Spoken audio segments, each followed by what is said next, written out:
Yes, sir. Welcome everybody to the Dream Wager episode 279 on this lovely Saturday morning, June 17th, 2023. As always, I'm your host, D-Rock, and joining me, my partner in crime, our NBA guru, and Elvis. We have an NBA champion, the Denver Nuggets. Welcome in, sir. How you doing? I'm doing great, Dylan. Lovely, weekend so far. Been enjoying it, Dill. Weather, not up to par, but hey, at least it ain't 95 degrees scorching. You got to be thankful. People be like, oh, it ain't nice out. Well, it ain't 100 degrees, and you want like, oh, it's too hot out. So, Yeah. go with Well, the I best. think we needed the rain a little bit. It was a little too hot. Yeah, bro, I don't mind a little rain, A bro. little rain, I don't mind. exactly. Water doesn't body. It's the saying, what is it? Before rain, it has to rain, or you have to have a hurricane before you have a rainbow. So always something bad before something good. Oh, it is hurricane season right now. It is. So everyone in like Be thankful. Miami, Be, Houston, be thankful a big hurricane hasn't came by yet. thank God. But yeah, we got a big episode for you guys today. We'll recap NBA game finals, game 5. Ja getting 25 games. Got some baseball plays for this weekend. We were supposed to have a WNBA play, but no lines out of yet. And then final week of the regular season, week 10 in the USFL. But Elvis, let's start there. Plus 260, Nuggets in 5. It cashes. Wasn't a sweat at all. They opened up the quarter. Actually, the first half they won as well.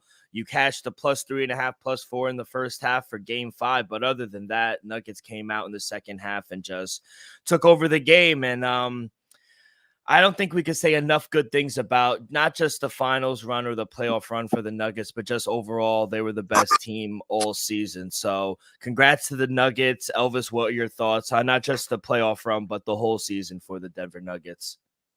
Still, I think personally, they've just been the best team since mid-November on. Because Pelicans did have the first seed when Zion was healthy, Ingram, uh, CJ was all healthy. They did go on a nice run, but soon as that they settled down, Denver was clearly the best team all season long. They didn't get the credit we saw all season long. Oh, the Bucks, the Celtics. Nobody ever had Denver in the picture. As being obviously the champions still. So they were the best team all year long. I'm just glad that now, Jokic, Jamal, and those players like that are finally getting their light they deserves. Because still, like I said earlier, like I knew I didn't personally think they were gonna win it all, but I knew they were able to make a magic run even beginning. And so I wasn't shocked by it at all. I'm not surprised by it. I'm just glad that the NBA world are able to see the talents of what Jamal Murray and Jokic could do. Because I saw it live in the bubble, and everybody called it a fluke because it was a bubble. And I knew Jamal Murray was like that. Yeah, and he had a long road after tearing his ACL, coming back, not playing. He thought they were going to trade him. They said, no, why would we trade you? You're like one of the best players on our team. So they stood with him. And you know what I like about this team? It's homegrown. Besides picking up Aaron Gordon, it's mostly guys they drafted. So I love that, kind of like Golden State. It represents a little. Michael Porter Jr. finally had a good game. He had a double-double. Caldwell Pope, he had a pretty good game as well. But yeah, can't say enough good things about the Joker. Little trivia question for you, Elvis.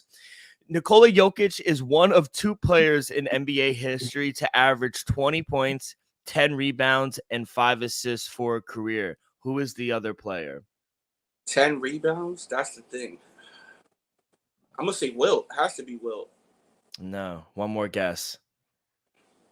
10 rebounds. That's the thing. With the 5 assists. It's not Kareem because he didn't average 5 assists. Damn, who dishing out 5 assists for a career? See, the points ain't big. I know LeBron doesn't average 10 assists, so they ain't LeBron. Him. He's retired, I'll say that. I'm going to go somebody old there. I'm going to go Pistol Pete. Larry Legend, Larry Bird. Wow. Yeah, so, I mean, just an extraordinary career.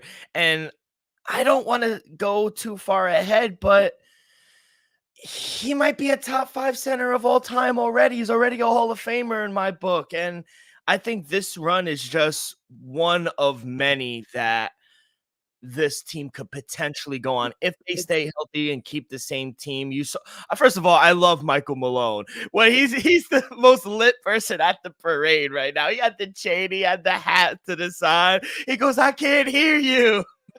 Yeah, he he yeah, called Bruce Brown Brucey B. he had the best time at the draft. And I'll be honest, he deserves so. Oh yeah. He did one hell of a job this season. I'll give him credit on that. Yeah, I mean, when the team was down and kind of was coasting, they didn't lose a game for a month. And apparently, after their lost game 2 in the finals, he ripped into them and said, "Hey, the job's not done. We can't just come in here lackluster." And look at them; they winded up winning 3 straight after that. So I think he's a perfect coach for this team. He gets the most out of his guys as well. But yeah, overall, amazing performance by the Joker. And I was just he's such a hard guy not to root for. He goes on over, shakes everyone's hand in the Miami Heat. And to be honest, man, like those are the kind of guys you want to root for. Even when he won finals MVP, he didn't really say anything about me. It was all about the team. He was just a humble guy, and you love to see that. So he's my MVP, I think. He's the best player in the world right now, and I just don't think a lot of people could stop him right now. So they might be a dynasty come soon. And I don't know if you saw Bruce Brown in the club, but he went on IG Live last night, and he goes, "Quote: I want everyone to know this is Nikola Jokic's fault. This is why I'm down bad. I can't leave my room. I don't know what this man had me drinking last night, but I blame it on number 15." Yeah, Nikola Jokic was that's bugging. for sure. It's a raw Um, moonshine from Serbia. Oh my God. He was like, "But Brucey, I got this from Serbia. My brothers brought it over. Have a shot." And Brucey was like, "Hey, I just want a ring." Why not? He was joking with Ish Schmidt and DeAndre Jordan. He goes, "Oh, it took you guys 10, 15 years to play with me to win a ring." He's having he's having a ball, but you love to see it. But no, give credit. And I want to go on the flip side and talk about Miami real quick. As much as a good Eastern Conference finals he had a very bad finals. And I think people need to talk about that. I don't know if he was playing hurt, if something was going on in his personal life, but it just wasn't the same player. The only real player I thought who had a pretty good finals was Bam. Surprisingly enough, Bam played really well in my opinion, but the supporting cast didn't really live up to it. Jimmy didn't live up to it. What are your thoughts on Miami in the finals and then moving forward now? They overachieved. Let's just say that. The fact that we was able to see them play such a high level against the Bucks, and then your New York Knicks, and then 3 straight games versus the Boston Celtics, where they just look like the best team in the world. And making Boston look like the AC, like the 9 seed, like a play-in team. But all reality deal is, Miami were playing the best group basketball we've seen in a long time for about 2 months. And they just didn't have enough fire in the tank. And that's what happens though. You saw Jimmy Butler, he was averaging, I think, 36 points to the first 2 rounds of the playoffs. I think he averaged, I think, 28, 29 against the Celtics, and he basically averaged around 20 points in the finals. So you could say he simply just ran out of gas still, but maybe, the moment was just too big for him. It wasn't the bubble finals. My man Jimmy was averaging damn near 30-point triple-double in the bubble, and he just didn't have that same, you know, energy, we saw in the first round against the Bucks. So I personally think he just ran out of gas. Like you said, Bam had a great finals. I think Dunk. I know he didn't have a good last game, but I think Duncan Robinson had a good overall finals. The role players like Gabe Vincent and Caleb Martin, those two really struggled in the finals. Max Struz, he had a good closing game 5. I like what he was putting on the floor, Dill. But when you have Jimmy Butler, you're no doubt your best player, not giving, he got to be Jimmy Buckets. He got to be Hemi Butler, and Mhm. he trademarked that Hemi Buckets before the finals. Though we did not see Hemi Buckets in No. the finals at all. So maybe Hemi Buckets is gone with the trademark. Who knows? I would like to see him playoff deal, but what we saw in the finals was not Hemi Buckets. It was At all. it was Jimerson Buckanian. Yeah, whatever his It's government like is. old name from like 1500. But Jimmy yeah, Buckdarian. he didn't show up, which sucks to see. I do agree. I do think they overachieved, but they did have opportunities. It wasn't like they were getting blown out of every game. They were in most of the game, but as when they cut it to 10, it always seemed like the Nuggets put it back up to 16. They always had that next gear. They always had more depth than them. They got the coach. Eric Spoelstra's a Hall of Fame coach. I do think they need a little more help. I do think they need a score. I think they need Think about it, Dale. If I told you heading into Game 5 that the Denver Nuggets is going to shoot, I think 21% from three, missed over 10 free throws at home, you gonna tell me Miami's winning the game? Yeah. 28 from three. Yeah, 17% from three, and they shot 56% from the line.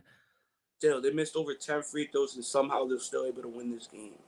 Made 5 threes and missed over 10 free throws, and somehow was able to win this game, though. Another thing, Jimmy Butler had that, that barrage in the fourth quarter. Do you know before that barrage, that 12-0 run, Miami Heat only had 5 points in the fourth quarter, 5 minutes in. Jimmy Butler started going in that run with 4:50 left, 4:30 left. So from the start of the fourth quarter to Jimmy Butler's first bucket to start that 12-0 run, the Miami Heat only scored 5 points. Yeah. Bam had 18 or 20 points in the first half. He ended the game with 25. And who do you put that blame on? Is it does second half? Does Jimmy need to demand the ball, or what do you think needs to be done? Yeah, I think personally he just had to be a little more aggressive. We saw him turn down and be very passive on a lot of those mid-range shots that he's usually very consistent on and very aggressive on. Every time he gets, within that 10 to 15 range from the basket, he just pulls up and, either one draws a foul or just, makes a tough shot until he wasn't even attempting those shots. And to me, that was so concerning. He was in the game. He was 5 for 18, Dill. If the dude just shoots 50%, Miami wins by 10. Yeah, and that's why I alluded to maybe he was playing hurt. We never really know what these players are dealing with, but yeah, it's unfortunate. I'm saying, Bill, in that 12-0 run, did the man look hurt? No, but I don't know. These are the best athletes in the world, and for example, like in hockey, we'll touch on real quick. These players that were playing through injuries were playing with torn obliques and dislocated shoulders. Like, these are the most athletic men, so they'll play through an injury, whether it's smart or not. I'm not saying that, but you really know they're good at hiding it. Like when we saw Patrick Mahomes go in the locker room, get shot up, he didn't look like he was hurt after that. He was going and running and playing the game. By the way, did you see that nice exchange between him and Jamar? Yeah. Thought that was amazing. But I think the Heat, they need an extra piece. I think they need a true point guard, take the ball out of Jimmy Butler's hands so he could move a little better, actually feed Bam. But I think they're a few pieces away. They got the right coach. I like the veterans. I like Kyle Lowry. He had some good minutes off the bench. I like Kevin Love. They put him to the starting lineup. I thought that caused some problems. They did some things well. It's just they were outmatched. Denver was just a more talented team. They were more in depth. So got to give credit to them. So congratulations to the Denver Nuggets on the 2023 NBA Finals. Speaking of the NBA, Ja Morant, like I said, Adam Silver came out and said, hey, we have a suspension ready. We're just going to wait till after the finals. It came out yesterday. Ja Morant will be suspended for 25 games. Now, that seems about right in my opinion because, Mikal Bridges, he brutally beat his girl or his wife and he got like 50. So basically the year. So and you knew it was going to be more than 8 from last season. So you figured about 15 to 25. That's what I kind of thought. I thought 50 at most, but I thought it was going to be a little shorter than that. Obviously the players union obviously stood up for Ja, thinking it was too much. He doesn't take no accountability, in my opinion. He came out and said he blames everything on the heavy drinking at the club. My issue, and maybe you could talk on this a little more. So Miles Bridges gets more, rightfully so, I think, but he doesn't lose his Nike dealership. And this is not the first time. He showed a gun twice in a matter of a few months. He beat up a 17-year-old kid. He did. These are facts. But He had an altercation with a 17. Nah, he put his hands on him. Yeah, but you don't know if he beat him up. It doesn't matter. He put his hands on a You can't say 17-year-old.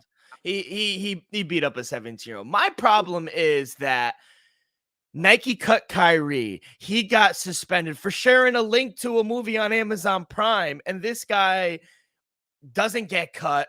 People are supportive of him. I'm just confused, as to be honest. And it seemed like the apology was already written up and was already like typed up by his manager. It doesn't even seem sincere to me. So that's why I have no compassion or empathy to this man. I'm not a Ja fan anymore, to be honest. He lost me. But like, the problem is he's still young. He could still make a good career of himself and he could still change his ways. One, do you think he will? And two, do you think the crime fits the punishment? Still, to be honest, I'm not going to say he will just because he's still so young. If he was like 25, 26, maybe, closer to our age, I would have been like, yeah. But he's only, 22 with 100 mil, 23, so do I believe he'll make the same mistake for a third time? No. Would I put money on it?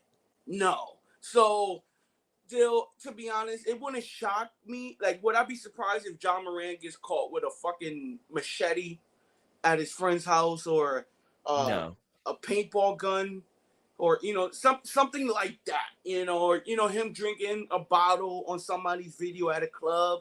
No, won't be shocked by any of his antics. But I do give him a shot, Dill. I do give him a shot to change his ways. I do give him a shot to move forward. And, after the suspension, possibly never get in trouble again. We've seen countless of NBA players do this throughout our lifetime. And none of them really ever got caught with a gun, Dill. It's not like Ja. What about my boy Agent Zero? He brought the blicky to the locker room and got thrown out the league. Yeah. That's different, though, Bill. That's different. John never brought it to the locker room. He never got.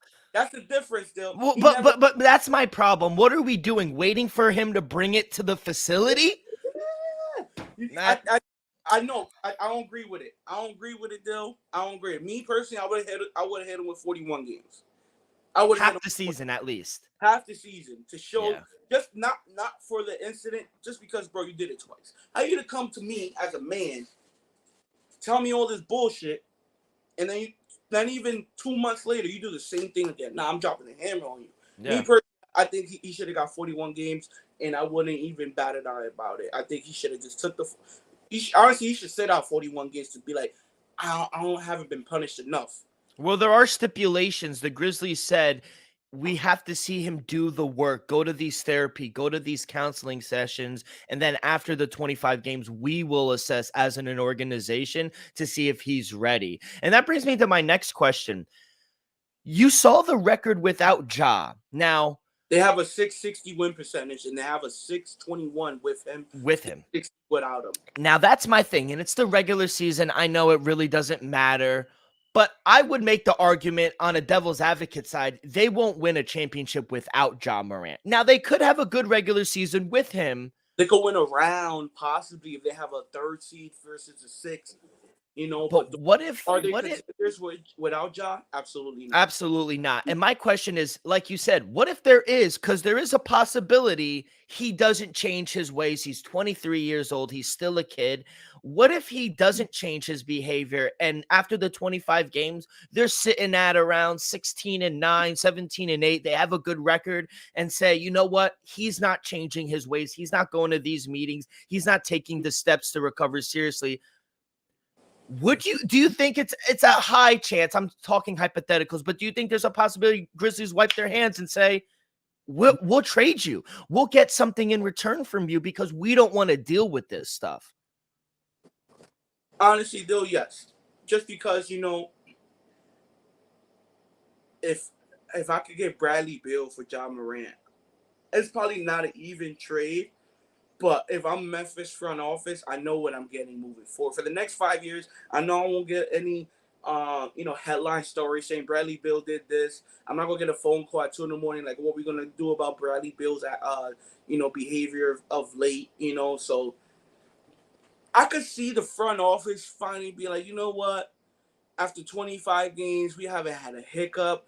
We're the fourth seed right now. If we just trade Ja and get such and such player, we could possibly still win it all. We could still be contenders. So depending on how they look, though, if they're a sub 500 team, I think they gotta bring them back no matter what. But if they're thriving, and like you said, they're 17-8, 16-9, and they could possibly land a superstar like Dame Lillard, Bradley Beal, Yeah. somebody like a Jalen Brunson who just took the Knicks to the playoffs, like somebody like that. Doesn't have to be, a huge name. It just has to be somebody, even the Kyrie Irving. I bet you if Whew. if Memphis calls Dallas, but you want to do a silent cheer with Kyrie Irving, I guarantee Mark Cuban is thinking about it. I think Memphis is like, you know what? Dallas needs a couple draft picks. We give them, a pick or two for Kyrie and somebody else. So do I possibly see it happen, Dill? Yes, but is it realistic? No, just because they gave Ja a 5-year extension, what, $189 million, something like that, and that deal starts when he comes back from his 25 games. Yeah. That deal hasn't even started yet, Dill. That 5-year, $189 million extension. Yeah, and I forgot the number, but he's gonna lose like 7 million a game or something like that. Is that don't pay $7 million a game. It should be like maybe 700,000 a game. Cause think about it, 82 games, he probably makes 42 million a year. You divide that. Let me just do that. 42 million divided by 82. It's $512,000 a game. That's times 25? How That's much is that? That's $12 million. Basically $13 million. It's 12.8. Yeah, it's something along those. I can't He's gonna find lose it. a fourth of his salary. Yeah, So he making 50 million, he just lost quarter of it at least. 15 or 13. Yeah, I don't know the taxes that's in Memphis or Tennessee, excuse me, but Low. yeah, yeah. I'll say this: they're lower than Jersey. They're lower. More taxes than John. I make $12 million less. Exactly. So, yeah, I thought it was a little short, but honestly, I am rooting for the guy, but history has shown me he's not learning. So we'll see. About it. Not to throw dirt on this legend's name, but remember the incident with Kobe when we was young? Mm-hmm. And look at my man Kobe. Look at my man Kobe, bro. But it's a little different. You wasn't shooting with me in the gym. I know, but I'm not talking about that. I'm talking about the thing that happened in Colorado. It's all hit or miss, those things. That's in all realness, that's worse than what Ja is going through. In all realness, it is worse than what Ja is going through, Bill. And look, we saw what he was able to be. Turn it around and look what and I'm not sure if Ja is younger than Kobe at that age, but they're similar. So Ja's 23, he'll be 24 in August. And that happened like 2002 with Kobe. Yeah. He was probably, he was 17, 18 when he came in, so he was 23. He was young, Dill, so, 10 years from now, Ja, it's all up to you. 10 years from now, we're going to be talking about a gun incident, or are we going to be talking about Ja being a top 75 player of all time? 100%, because he has the talent to do it. You have the ability to change the narrative.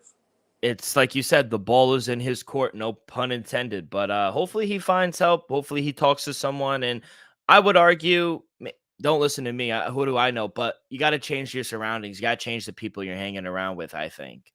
So I wouldn't say change the people. They're not doing anything to help. I understand that, Dill, but it's also on him. Like, Dill, of course. Like, Dill, me and you've been out. It don't matter who you are. I'm not taking a shot with anybody. Like, it doesn't. I be telling people all the time. Like me, I'm not a big drinker. Dylan knows this. And when we go out, all my friends, take a shot. I'll be like, give you 2,500. They were like, why? I said, I'll throw up for 2,500. I said, I can't do shots. Ja gotta be man enough to be like, yo, we not doing that. I'm worth this. We're not doing that. We're not going to the club. We're not going, to a house party. We're not riding around with no guns. Nah, bro. We're gonna get in this Escalade. We're gonna ride around with security. We're gonna do what we're gonna do. We're gonna go on vacation. Bro, stop riding around like you don't got it. Bro, Yeah. go out the country and go. Bro, I guarantee if you go, let's just for example, you go Turks to and Caicos. Turks and Caicos and don't go on IG Live and you shoot 1,000 guns, nobody's gonna know. Or the country in DR. Who gonna know about DR? Yo, bro, go get yourself a villa in DR. You could build your own. Hit up Elvis's dad. Hit up my pops, man. Hit me up and I'll set you up my pops. We build you something nice, man. Right above the water, man. I'm trying to tell you. See, this is productive. We're talking about solutions for this man. This is what he needs to do. But Bro, that's my problem, E. yeah. He's not doing that. He's not sitting around with his boys and his family talking about, okay, we can't do X, Y, and Z. We can do this or we should do this. He's talking about riding around dirty with throwing the, and that's my problem. Why are you riding around with a toy gun? If you're going to be strapped, come strapped. Yeah, I would have owned on to it. I would have been like, yeah, that shit it. Had that toy gun. Bro, I think you made it worse trying to say it's a toy gun. Yeah. But that shows he listens to us because that's what I was saying. In all seriousness, God forbid. Yeah. Say something would have happened to you that day. You know what everybody would have been laughing at you. They would have been like John Morant, something, and he had a toy gun on him. What? Another Plexico Burris incident. That would have been such a bad look, bro. Yeah. But yeah, overall, hopefully Ja does get help and yeah, hopefully he just finds his way, finds peace, and just spends this time with his family. So I really hope that. Last 7 days, though, Elvis, I know basketball's been on a kind of hiatus. Have you been taking a break, diving into baseball or anything? Nah, I've been, laying low since basically Monday. The last 7 days, positive 7-4, up 2.5 units. So we doing good there. In the finals, your boy went 1-1. Took Miami plus 5.5 first half.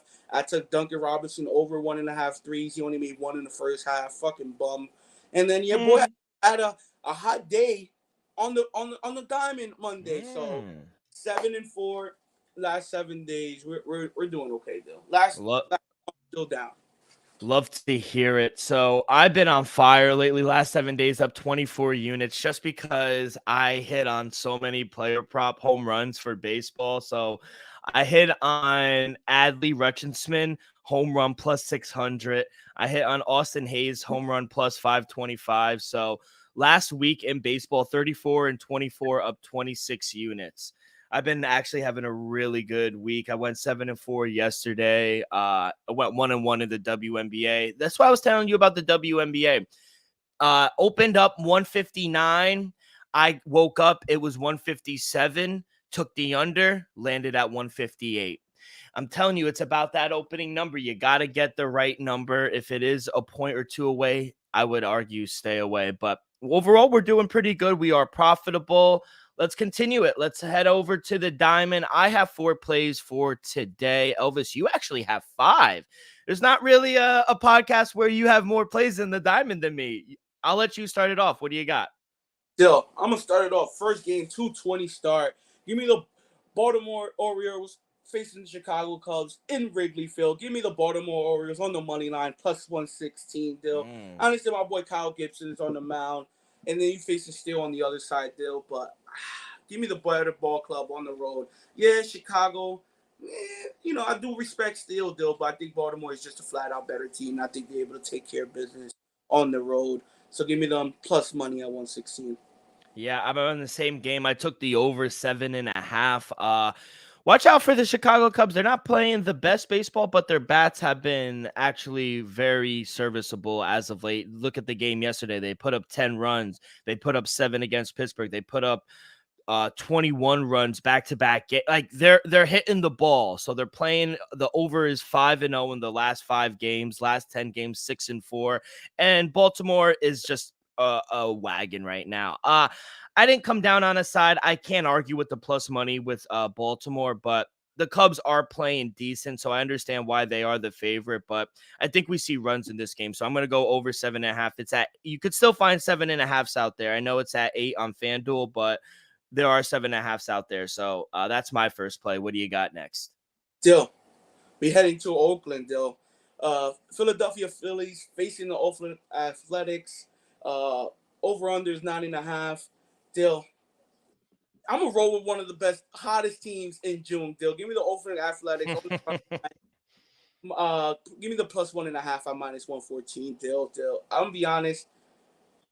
Honestly, the Phillies finally above 500. Honestly, I didn't think they were going to get there. I've been saying they're going to turn it around since May.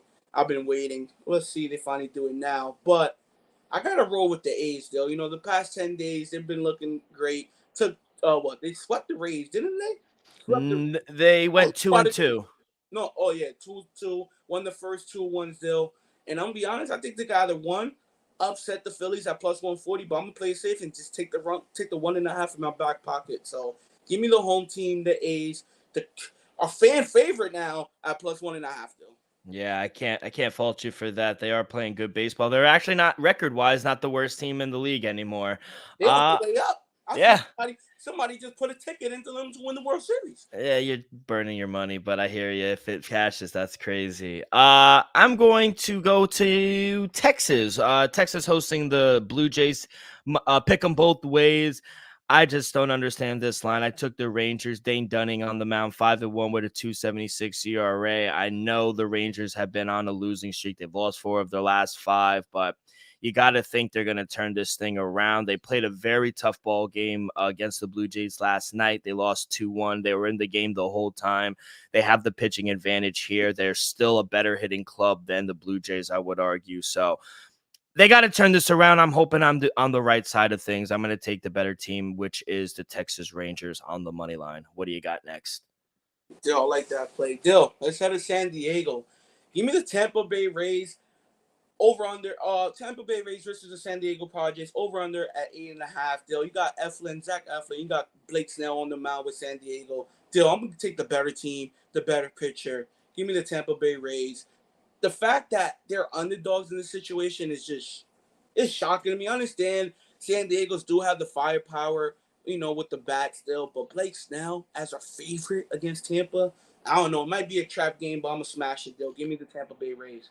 Yeah, seems like a little of a trap, but I'm on the same side with you. I took Tampa Bay Rays.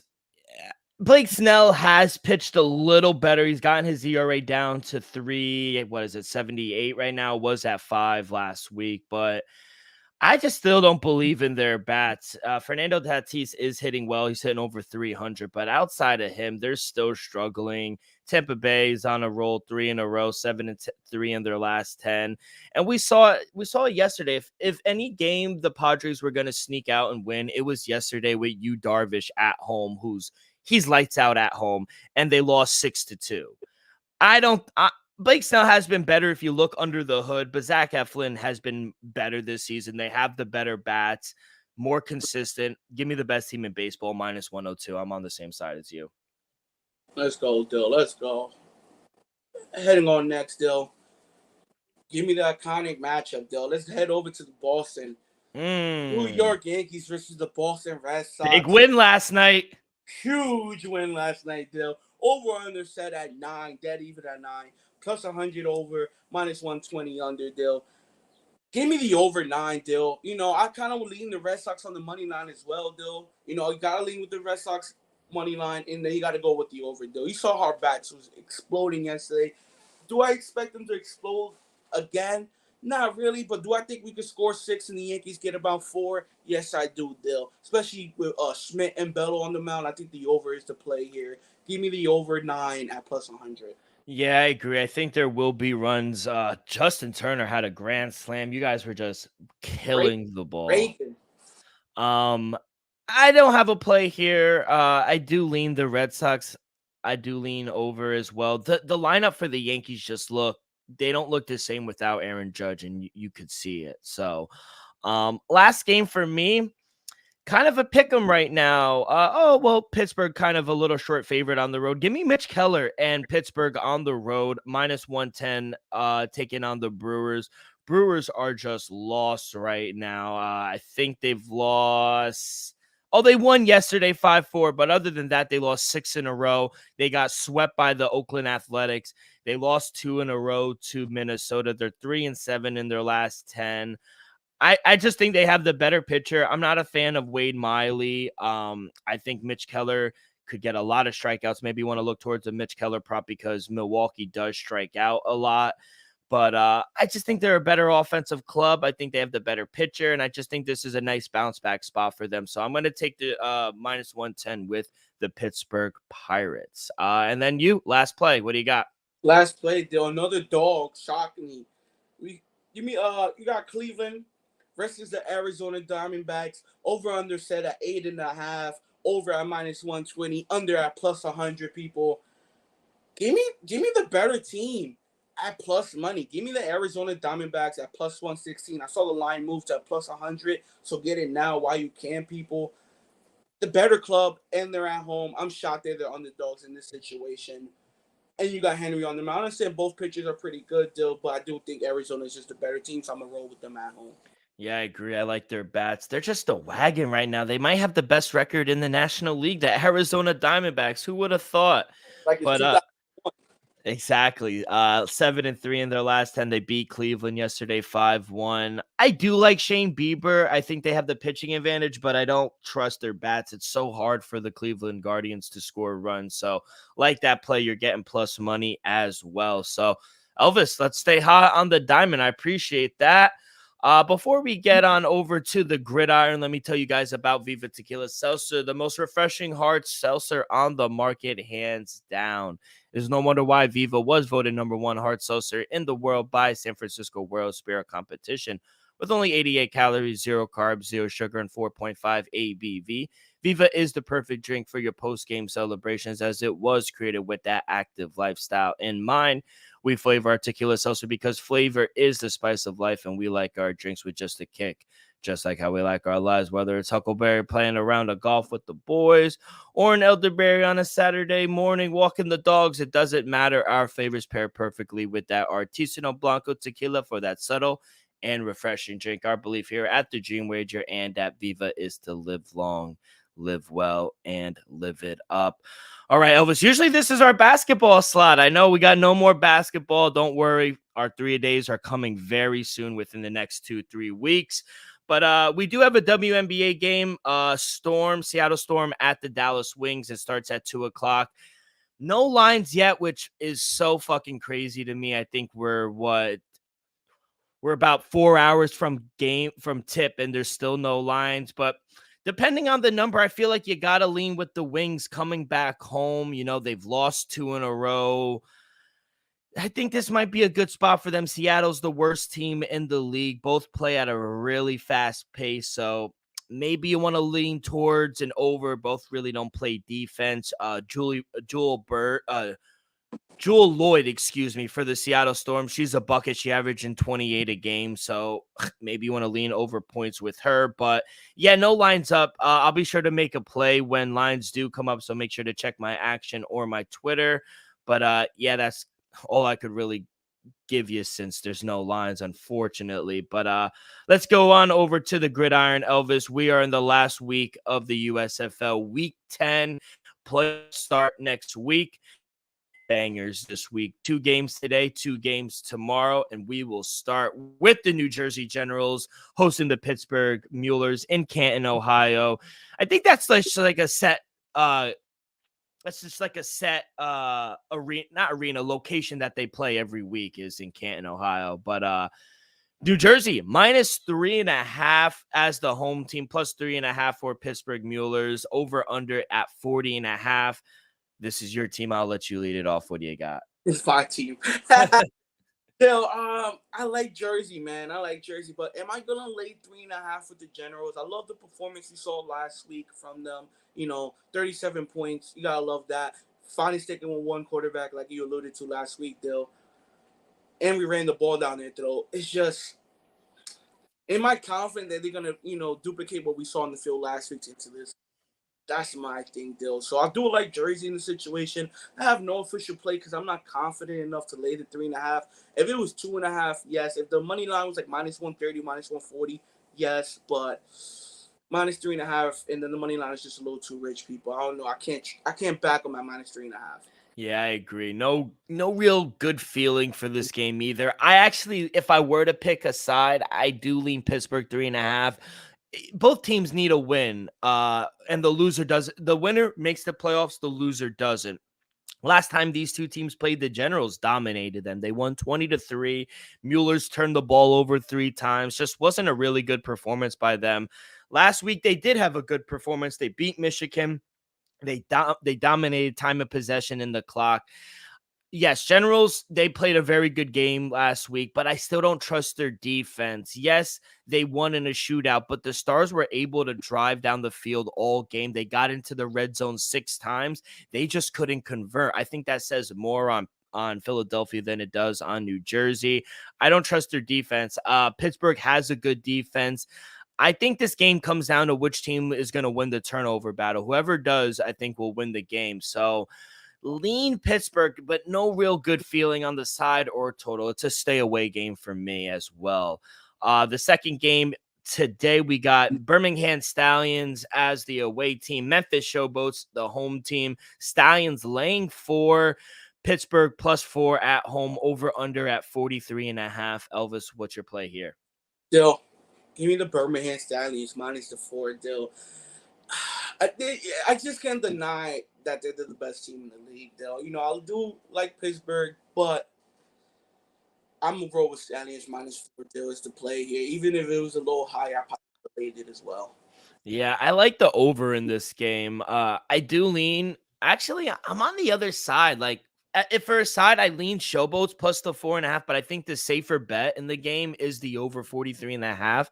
The Stallions are the only team that has secured a playoff spot, but they still need to win this game to win the division. So I think they are going to play all their guys. The Stallions, they smoked the Showboats in week 2, 42-2. And, it seemed like the Stallions got their swagger back last week. They beat Houston after avenging that loss to them. Showboats, they were on a nice 5-game winning streak. That got snapped last week. Just an overall bad performance losing to the Breakers last week from Memphis. They lost 31-3. They gave up 17 points in the first quarter, and of a blink of an eye, the game was over, and they were never able to recover. They turned the ball over 5 times. Just an ugly game for them. Memphis has to come out playing more disciplined football if they want to make the playoffs. They got to score points in this game to stay alive because the Stallions are going to go up and down the field and score points. I think both offenses are going to stay aggressive.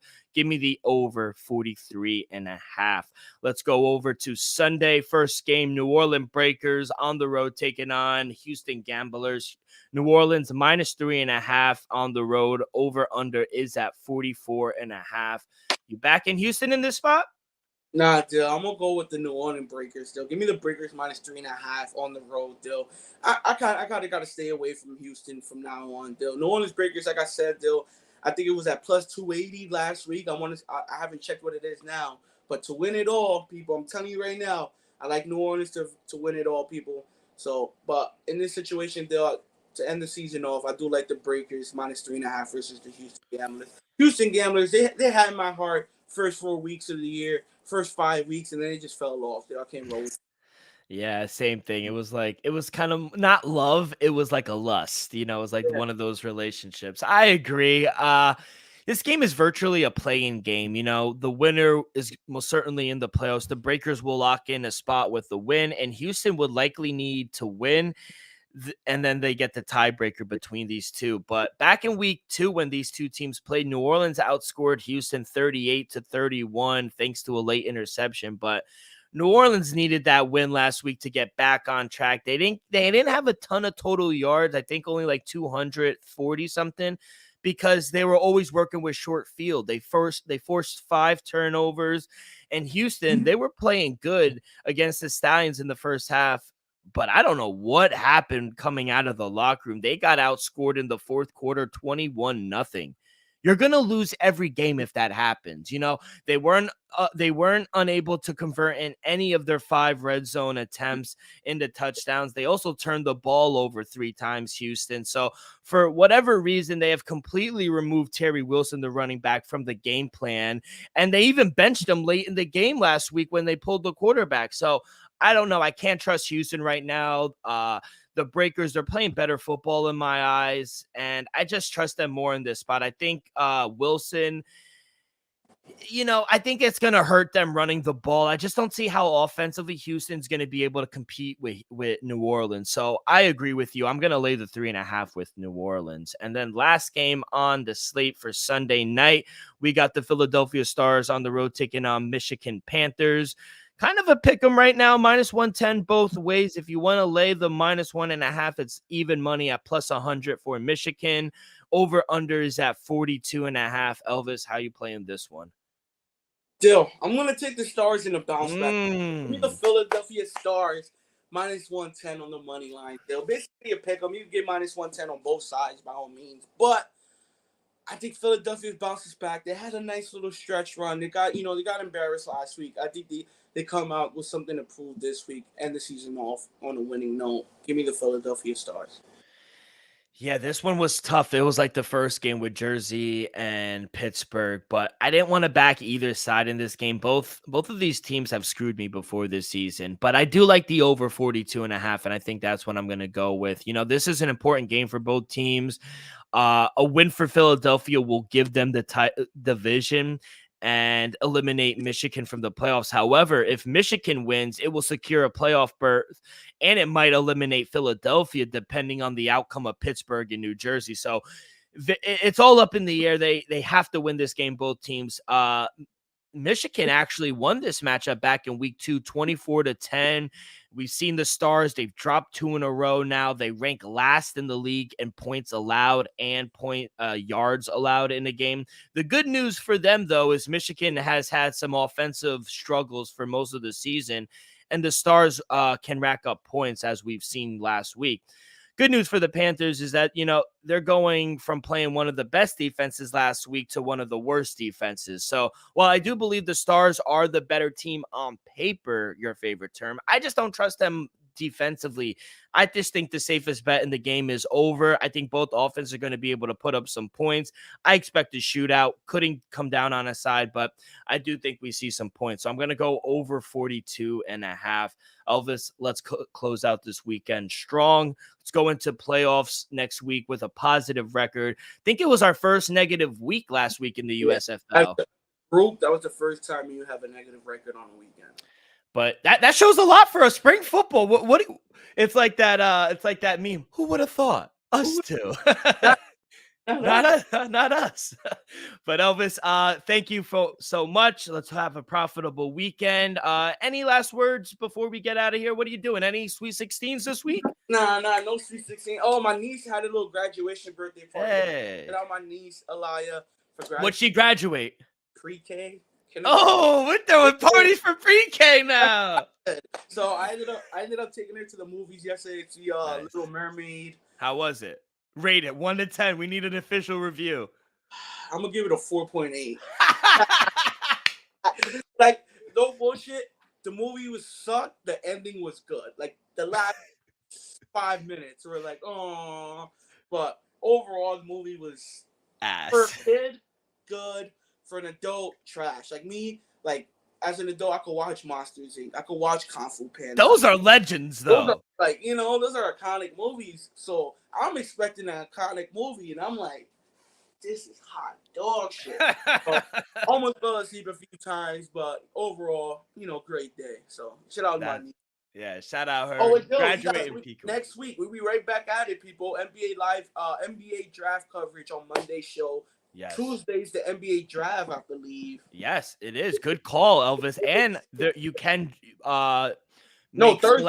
Thursday, but you can make selections on the NBA draft. For example, Bayana, number 1 overall. If it's minus 10,000, I'm gonna put 50,000. No, I don't got 50,000, but I'm gonna put 20,000 to win 100. I don't give a fuck. But yeah, obviously Victor is gonna go number one. Scott Henderson, the guy from the G League, or yeah, it's called the G League still. He's probably gonna go two, and then it's probably Brandon Miller from Alabama, even though he had a shaky NCAA.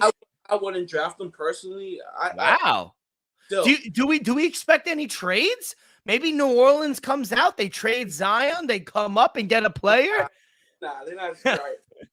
uh, But but possibly trades in the top 5. Hey, maybe Portland moves up, from 5th, like 4 or what 6 to top 3. Who knows? But I don't know, though. Personally, I just feel like we're gonna see Brandon Miller possibly slip. I don't know. That's just yeah. my opinion. I saw what I needed to see in the NCAA tournament. If you're doing that bad against top 100 players in college, what are you gonna do against the best of the best in the world? Yeah, we'll see. Should be interesting, but good call on that. We will have coverage on Monday's show of the NBA draft. Basketball never ends, and neither will we. Elvis, thank you so much. That's going to do it for this Saturday edition of the Dream Wager. On behalf of our sponsor, Viva Tequila, Elvis, myself. We'll see you guys in a few days. So everyone follow along our social media, Twitter and Instagram at the Dream Wager. Follow us and subscribe on our YouTube channel, youtube.com/the Dream Wager.